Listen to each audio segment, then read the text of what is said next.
Now, usually I'm the one creating content for DIY home buyers, teaching you how to purchase a home without using a costly buyer's agent.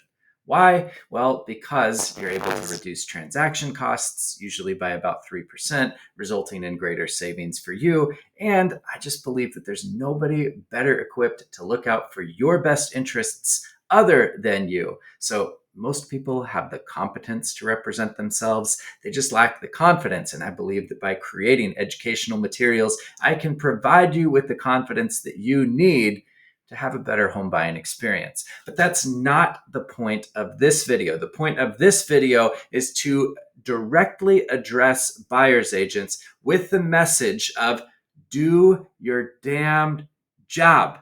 All right. If you are a buyer's agent and you are working with clients, do your damn job. Now, what do I mean by that? Okay. Ever since the big lawsuit and subsequent settlement against the National Association of Realtors, there have been a number of rule changes, especially as relates to buyer's agency. For one, sellers are no longer required by the MLS to offer buyer agent compensation in order to list their homes. That is a choice that's completely up to the seller now, and some sellers are beginning to choose not to offer any sort of set buyer's compensation up front. On the home buyer side, buyer's agents and their home buying clients now must have a conversation up front that establishes compensation, how much the buyer's agent is getting paid for their work and who's paying that.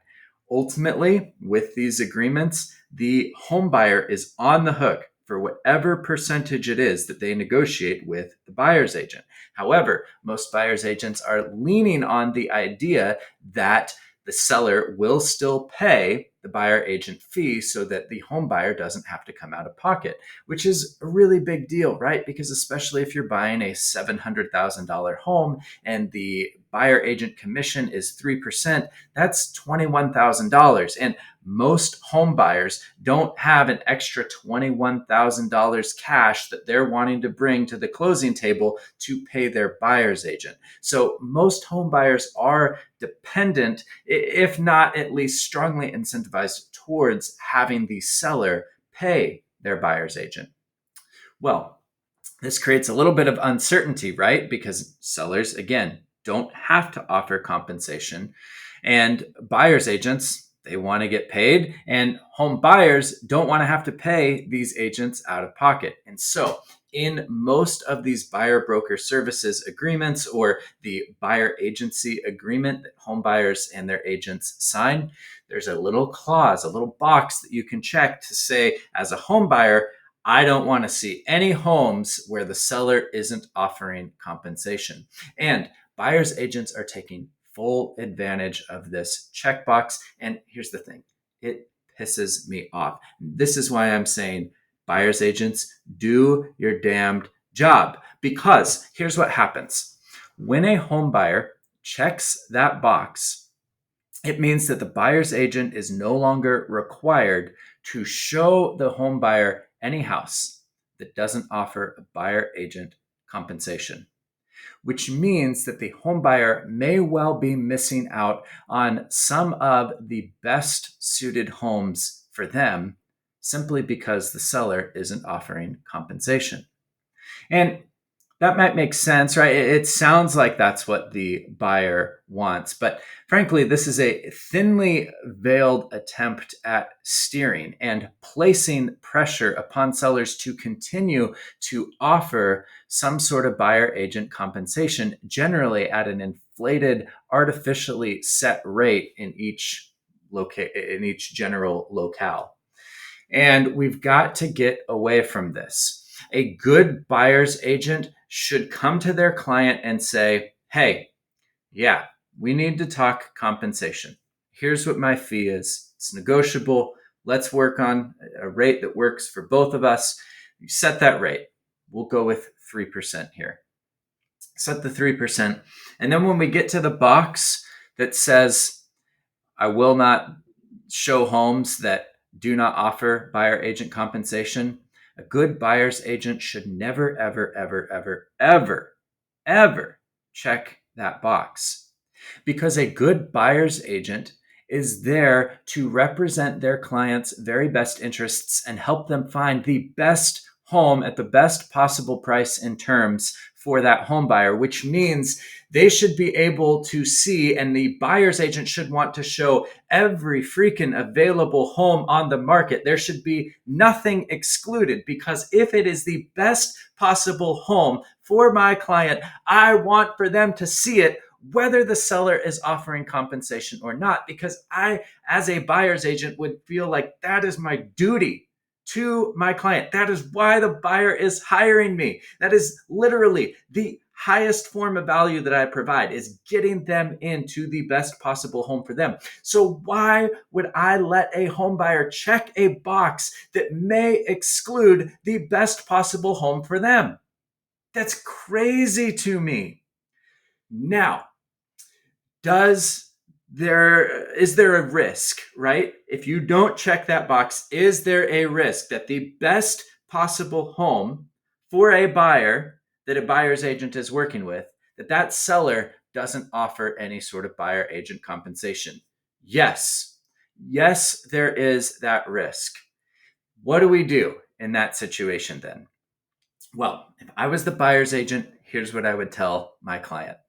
Hey, my job is to find you the very best possible home for you, regardless of what the seller is offering for compensation. So, yes, you and I have discussed, here's what my fees are. This is how I value my services. We can agree to those. I want to show you every possible house that's out there. And if we come across a house where the seller is not offering buyer agent compensation, then that's where I'm going to really need you to lean on me and trust me to negotiate the best possible deal, where we will find the different points where we can lean on the seller in order to find a way to get them to compensate me, or at least to cover the majority of it. Or maybe we got to get creative and we'll increase the purchase price just a bit and then ask for the seller concession to cover my compensation. But whatever it is, we will get creative and we will find a way so that my compensation is not the barrier that stands between you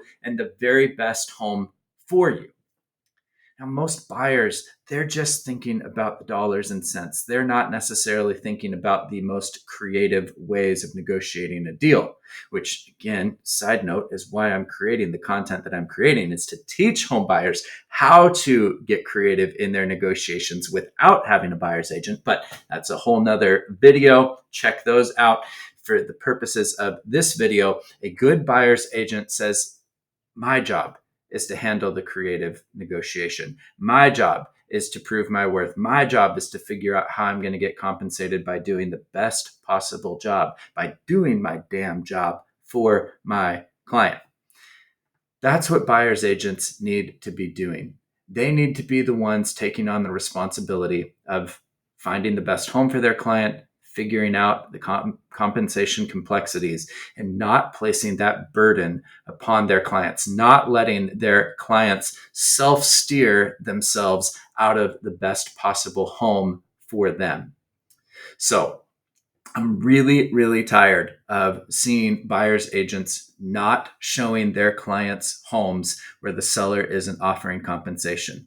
I'm really concerned about the way that buyer's agents and realtors in general are using that to continue to maintain a status quo and an artificially high standard commission in their general areas.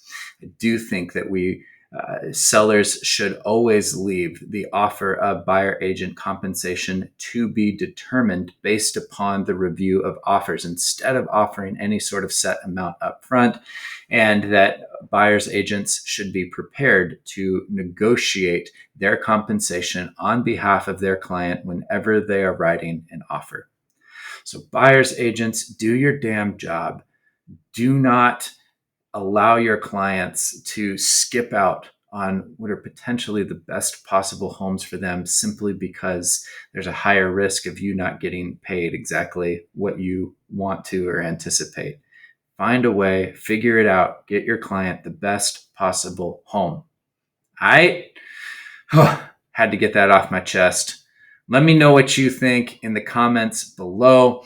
And if you haven't already, do subscribe to the channel. Check out some of the resources and links in the show notes. Would love to connect with you further. And if you're not working with a buyer's agent already, but you're thinking about buying a home, I just ask you to consider going DIY, representing yourself and experiencing the benefits of a better way to buy homes.